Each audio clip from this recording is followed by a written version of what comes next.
sa Buso-Buso sa Antipolo, kung saan ay isang driver ng SUV ang nakipagsuntukan sa dalawang rider na nauwi sa pamamaril. Ando ng ating RH52 Enyel Parosa. Kami ni Enyel! Mabilis na narasto Jerry at Anthony ng kapulisan dito sa Rizal. Sa panguna of course si Police Colonel Felipe Maragon, siyang Provincial Director ng Rizal PNP at ang Antipolo City Police. Itong suspect sa nag-viral na road rage sa City of Antipolo matapos lamang itong ilang saglit sa tulong na rin ng Comelec checkpoint. Kaugnay niyan ay katabi natin ngayon ang Provincial Director ng Rizal Provincial Police Office, si Police Colonel Felipe Maragon. Sir, kumusta na itong update doon sa nasabing insidente? Congratulations unang-una, pero linawin lang natin yung isa doon sa sinasabing casualty kahapon ay buhay yun. Tama po, no. The good thing is lahat po ng wounded victims ay buhay. Yung isa lang po na medyo critical is ongoing pa rin yung surgery.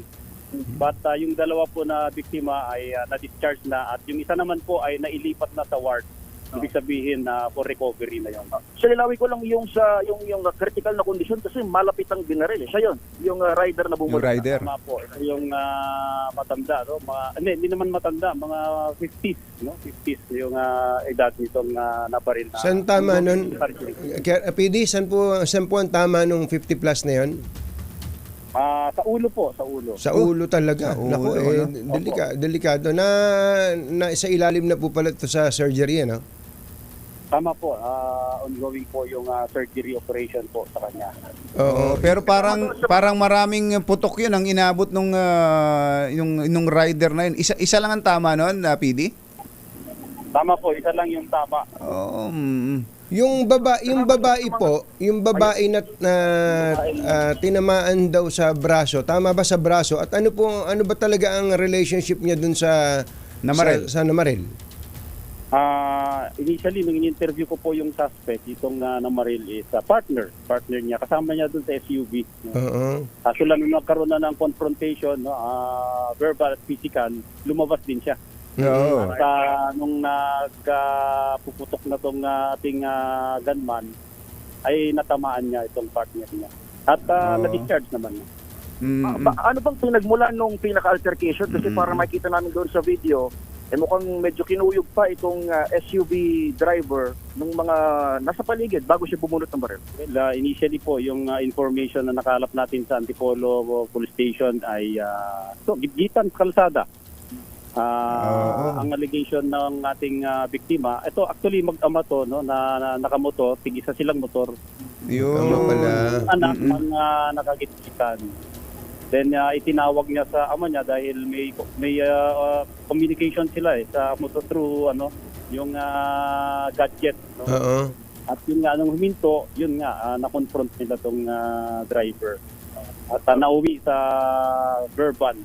And of course, shooting incident na rin. Anong mga kaharapin itong violation nung namaril? Lalo pa siyempre meron tayong election gun ban, Colonel?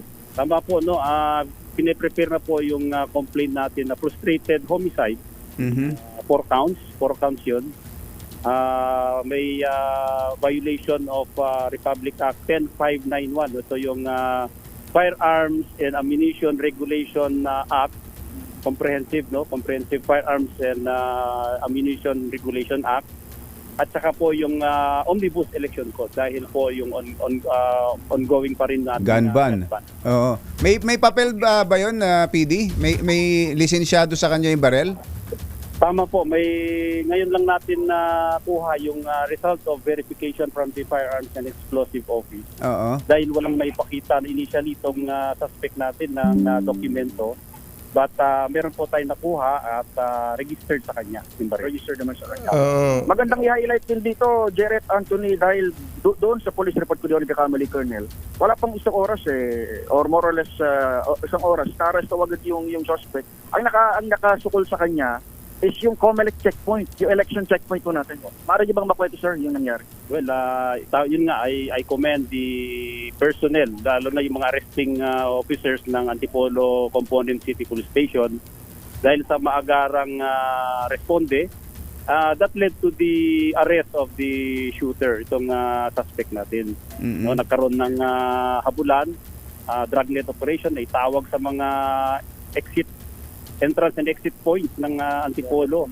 At yun nga, natakote dito sa ating border control point na nagsisilbing Comelec checkpoint natin. Medyo sensitive ngayon, katungin ka, Jerry, yung Camp Kramis, yung mga ganitong class incident, yung mga nagba-viral ba sa social media. Nakarating na ba, sir, sa PNP headquarters itong incident? Tama po, i-report na po natin yan sa ating national headquarters. No? Oo. Reaction ba, Ano- sir, or what? Well, yun nga, no less than the chief commend the arresting officers, lahat po ng involved na Antipolo City Police Station na mabilisang pag-aresto ng ating suspect. Ilang taon po yung congratulations po doon sa mabilis na action ng pulis. Mabalik lang po tayo, yung pong gunman dito, ilang taong gulang na po yan, PD? 28 years old. 28. 28. Hindi ba natin siya pwedeng i-identify, PD? Ano ba pangalan niyan at anong pagkatao? Alias Ken, ang ating initially, yung Alias Ken. Oh, ano ba pangalan muna natin. ano ba ang background po niyan? Oh. Ba't siya may barel? Nag-ano siya, businessman. We find out na nasa buy and sell business, Mm-mm. mga trading, no, mga ganun. Siya po ba ay hinabol lang nung mag-ama? Pagkatapos Tama po, ng after that, yung kitkitan sa kalsada, yung hinabol siya. hinabol lang nung, kumbaga, nagkaroon ng gitgitan, nakalampas na, imbis na palampasin, hinabol pa nung mga riders, Hinabol ganon. nila. Yun po yung nakuha nating information at kitang-kita rin sa mga lumalabas ngayon sa mga videos sa social media. Sunod-sunod do yung putok niya, bali ilan ba yung naubos niya doon sa kanyang 9mm ito, Colonel, ano, yung baril niya? Tama po. At meron po tayong na-recover na walong Walo. shell. So, ibig sabihin yan na Nakawalong putok siya. Rounds. Mm. Pinakawalan nitong shooter. Oo, mabuti na lang at walang fatal. So bali po 4 ang sugatan. Tama? Tama po. 4 po kasama mismo yung partner Niya. shooter. Opo. Pero ito po, Colonel, PD, ay bailable offense. Yung pong mga pa-file yung kaso are all bailable offenses, ano? Tama po, available. But of course, depende na rin po yan sa assessment ng ating korte. Pag nakuha na po, na-take cognizance na po ng ating mga korte. Okay. Thank you po, Colonel Maragon. PD Maragon. Maraming salamat po. Mabuhay po kayo. Maraming salamat din po, Tony at Jerry. No? At well, yun nga, may commendation sa ating mga kapulisan dito sa Cebu. Ang Provincial Director ng Rizal Provincial Police Office, inabala natin dito, Gerard Anthony, sinan niyo lamang sa ating background. Ano ba yan? Saan ba yan? Saan ba yan? Dito sa kanilang provincial headquarters. Okay. Nako, nabinbin yung flag racing dahil sa iyo, Enyel. Ikaw ang may kasalanan. No? Hindi maitatago, nilagay ako ni Colonel sa harap eh. Stop! Sa lalawigan ng Rizal, Prince Edniel Parrosa, nag-uukla para sa DZRH. Una sa Pilipinas, sa Pilipino. Thank you, Enyel.